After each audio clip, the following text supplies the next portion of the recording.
We mourn them and we wish that they rest in peace.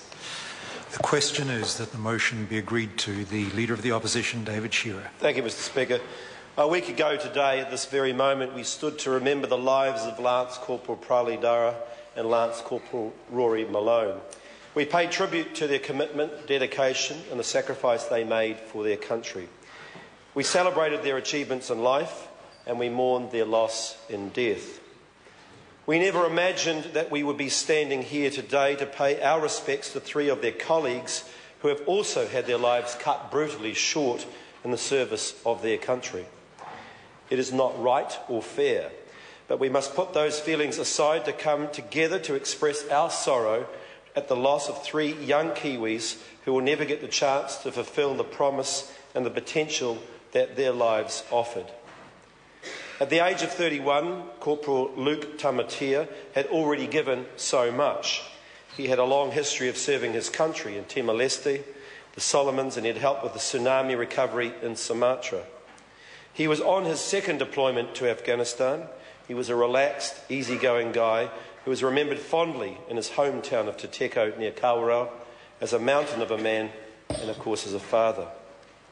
Lance Corporal Jacinda Baker joined the army as a medic. She was in Afghanistan to take care of others and was doing just that when she died. She had already received a commendation for her professionalism and courage in 2008. Jacinda Baker is the first female Kiwi soldier to be killed in action since we entered Afghanistan and the first New Zealand woman to die in a conflict since the Vietnam War. Private Richard Harris was just 21. He had already served one stint in Afghanistan. He was a keen, sporty guy who enjoyed his life in the army and had a bright future ahead of him. He was far too young to die. Our thoughts and prayers are today with their families and friends. We have lost 5 of our soldiers in just 2 weeks. The lives of 10 Kiwi military personnel have been ended by violence in Afghanistan during our 9 years' commitment there. The loss is so great, it is difficult for families, friends, colleagues and our nation to bear. We ask ourselves whether it is too high a price. It is the price that we ask the members of our armed forces to be prepared to pay whenever they enter a conflict zone.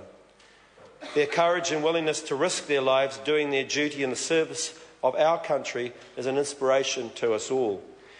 We should not forget our efforts in Afghanistan have made a real difference to the lives of the people there. Children safely attend school.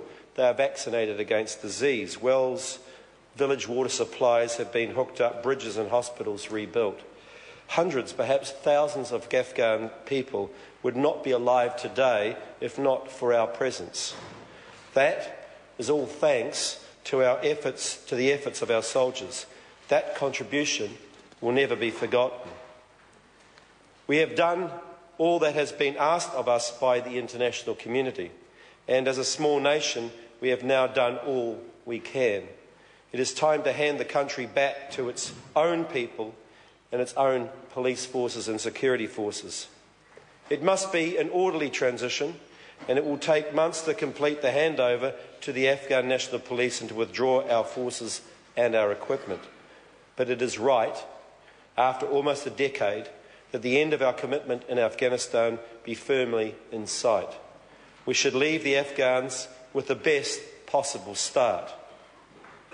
We thank all of the New Zealanders who have served there on our behalf and helped rebuild that fragile country in their many different roles.